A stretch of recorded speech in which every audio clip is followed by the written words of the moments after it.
Meus irmãos, minhas irmãs, saudações em Cristo Jesus. Eu quero falar-lhes nesse instante sobre o tema destruindo o gigante destrutivo, o medo. Meus irmãos, minhas irmãs, o medo, o pânico desestrutura a pessoa, deixando-a completamente desequilibrada. Marcos capítulo 4, versículo de 35 a 41, nos mostra um episódio de medo, de pânico, de temeridade. O mesmo texto paralelo em Lucas, capítulo de número 8, de 22 a 25, mostra um sentimento de terror, um sentimento apavorante. Mostra um grito de desespero dos discípulos. Lucas é mais detalhista e ele mostra esse grito de desespero. Mestre, mestre, estamos perecendo. Duas vezes a palavra mestre é dita pelos discípulos aí em Lucas capítulo 8. No versículo 37 diz a Bíblia que levantou-se um grande temporal. Meus irmãos, nós estamos vivendo um grande temporal. A Bíblia diz que quando os discípulos partiram no barco com Jesus, o tempo estava bom. O dia ia terminando, se havia chegado a noite e de repente surge um grande temporal. Uma tempestade no escuro ali no mar da Galileia. As circunstâncias mudaram sem que os discípulos desejassem. As circunstâncias mudaram sem que eles, os discípulos, estivessem no controle. Meus irmãos, a vida é assim. Quando menos esperamos, tudo muda. Os discípulos sabiam para onde iam, eles tinham o controle do barco nas mãos, mas de repente não tinham mais esse controle. De repente vem uma tempestade, um temporal, em que eles não têm mais o controle para o rumo do barco. Eles passam a enfrentar uma situação incômoda, apavorante, desesperadora.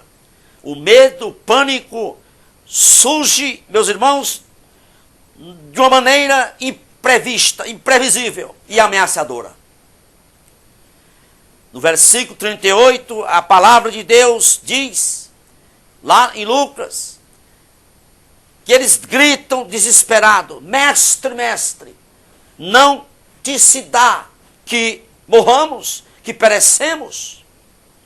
Em outras palavras, eles estavam dizendo assim: Senhor, a coisa está feia, nós vamos morrer. Os discípulos eram bons nadadores, porque eram pescadores, mas a alma deles tinha sido abalada pelo terror. Na alma deles, o sentimento deles era: nós vamos morrer. Meus irmãos, o terror havia tomado conta dos corações dos discípulos. Mas a pergunta é: o que é que eles fizeram diante daquela grande adversidade? Eles foram à pessoa certa. Quando eles viram que o barco estava afundando, o Salvador deles estava dormindo, com a cabeça encostada numa almofada. E para uma pessoa dormir num temporal daquele no mar da Galileia, deveria estar muito segura. E naquele momento de pânico, de terror, os discípulos olharam entre si e, vendo o barco só sobrando, eles disseram: quem é aqui que pode segurar alguém? Quem aqui que pode debelar essa situação? Eles eram homens, repito, afeitos ao mar. Conheciam o mar muito bem e sabiam nadar, mas estavam apavorados.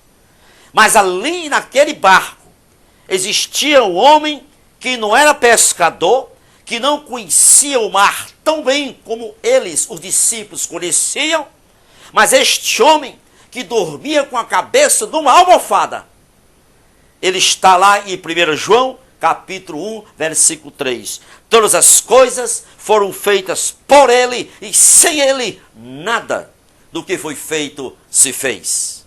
Este homem havia feito o mar e tinha autoridade sobre o mar. E foi a este homem que os discípulos se dirigiram, que os discípulos procuraram.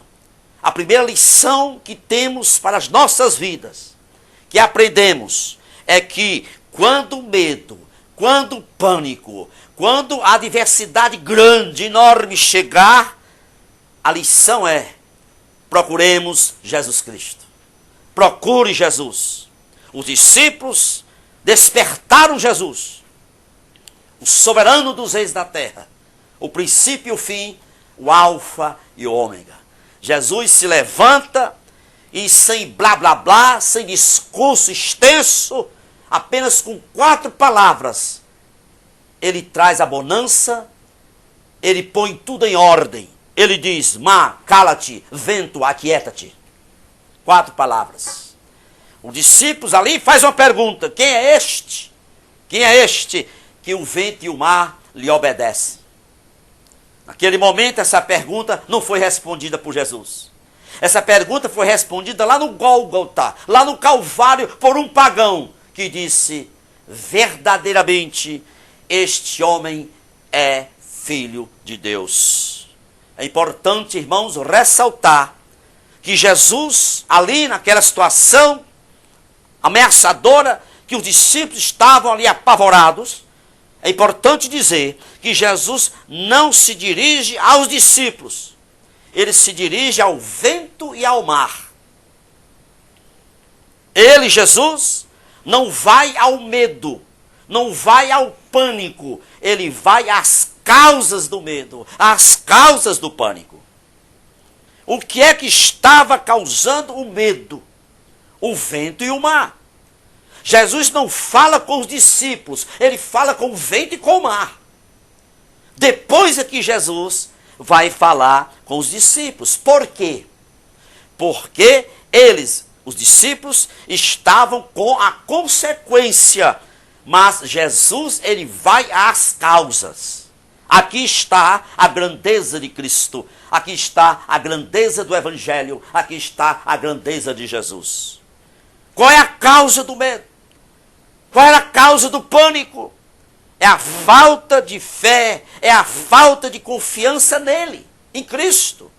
E a falta de confiança em Cristo é que produz, é que gera o medo, o pânico, diante das grandes adversidades. É a fraqueza da fé que produz o medo. Sabe qual é a diferença entre aquele que não tem fé, que não tem confiança em Cristo, e aquele que tem fé, que tem confiança em Cristo? É porque aquele que não tem confiança em Cristo, que não tem fé em Cristo, quando está diante da grande tempestade, do grande gigante, do grande temporal, eles dizem assim: é muito grande, não dá para enfrentá-lo, não dá para enfrentá-la. E o que tem fé em Cristo, aquele que tem fé e confiança na pessoa de Cristo, o Rei dos Reis, o soberano dos reis da terra, o alfa e o ômega, o princípio e o fim, quando está diante de um grande gigante, destruidor, ele diz: é muito grande, mas não dá para errar a pedrada. Meus irmãos, o que causa o pânico, o que causa as adversidades, são muitas coisas. Uma delas é a visão incorreta de quem Cristo é. A visão tupiniquim de quem Cristo é que causa o pânico, o desespero. Quem não vê Jesus como Senhor da vida, diante do gigante destruidor, diante do temporal, se apavora e se desequilibra. Há muita gente hoje dentro das igrejas que canta, que louva, que ergue as mãos, que batem palmas, mas não tem um conhecimento real de quem Cristo é. Cristo, para essas pessoas, é apenas um amuleto. É um quebrador de galhos e não o Senhor da vida. Quando se compreende quem Cristo é, diz o que Paulo disse: eu sei em quem tenho crido. Meus irmãos, minhas irmãs, Igreja do Senhor Jesus, nós estamos sob o olhar do Pai Celestial. Não importa por onde andamos, o olhar do Pai Celestial está sobre você, sobre mim, sobre a igreja. Não importa se a via expressa que estamos atravessando é ameaçadora, não importa. Ele está nos segurando pela mão, porque Ele é Pai. Escute bem, ponha-se sob o olhar do Pai Celestial e ponha a sua mão na mão do seu Senhor. Há